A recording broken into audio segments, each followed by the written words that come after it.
فاشیزمەتی ئاکەپا سنووری تێپەڕاندووە و شەوی ڕابردوو شاشەی دە تەلەڤیزۆنی لە تورکساتدا ڕەش کرد کە یەکێک لە تەلەڤیزۆنەکان تەلەڤیزۆنی منداڵان بوو.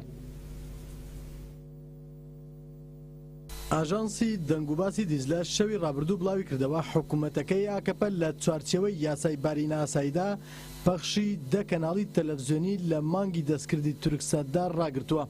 دەسەڵاتدارەتی ئاکەپە لە ژێر ناوی تێکۆشان لە دژی کوتەداچیەکان ڕاگرتنی ئەو کەناڵ تەلەڤیزۆنانە ئەنجامداوە و تەواوی کەناڵەکانیش سەر بە ئۆپۆزیسیۆنن.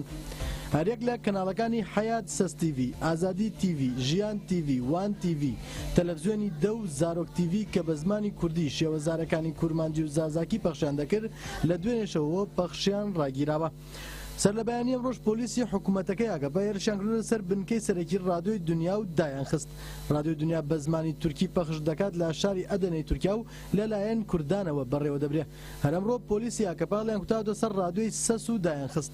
ڕادیۆی سەسیش لە مێرسین بە زمانەکانی کوردی و تورکی وەشان دەکات. ماوەیەکە حکوومەتەکەی ئاکەپا لە ژێر ناوی ڕوبەڕووبوونەوەی کوردەتاچیەکان هێرشەکانی بۆ سەر گەلی کورد لە باکووری کوردستان زیاد کردووە.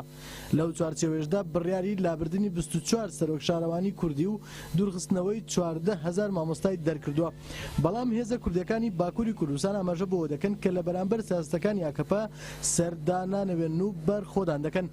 لە دوای کوتەداکەی 15 تەمووزەوە تا ئێستا دەسەڵاتدارەتی ئاکەپا بە بیانووی بارینە یاساییەوە 3 ئاژانسی هەواڵ، 16 کەناڵی تەلەڤیزۆنی، 23 ڕادیۆ، 45 ڕۆژنامە، 15 گۆڤار و 26 خانەی چاپ و بڵاوکردنەوەیان داخستووە.